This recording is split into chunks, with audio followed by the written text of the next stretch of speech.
Astım, bronşit, koa, nefes darlığı, horlama, uyku apnesi gibi hastalıklar kronik hastalıklardır. Her geçen gün bu hastalıkların şiddeti ilerler ve her geçen gün hastanın günlük yaşamı felç olur. Torba torba ilaçlarla gezerler. Durmadan cihazlar kullanırlar. Durmadan tomografiler, MR'lar, biyopsiler yaparlar. Asla ve asla bir sonuç alamazlar. Arkadaşlar, bu hastalıkların sebebini ortada yok edin. Bu hastalıkların sebebi yıllar içerisinde vücudunuzda birikmiş toksin, ağır metal, artık madde, çöpler. Fazla beslendiğiniz o besinlerin bozulmasıyla zaman içerisinde toksinler aşırı artıyor ve vücudun solunum sistemi felç oluyor. Bu yüzden de bu hastalıklar oluşuyor.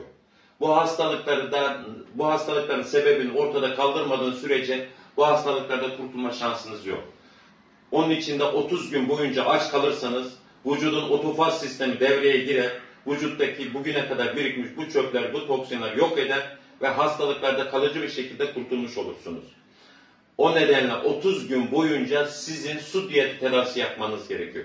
30 gün boyunca su diyeti tedavisi yaparsanız astımda, bronşitte, horlamada, uyku apnesinde tamamen kurtulursunuz. Artık ilaçsız bir yaşamınız olur. Başka da çareniz yok. Ömrünüz her geçen gün kısalır, bilginiz olsun. Tek çareniz su diyet tedavisi.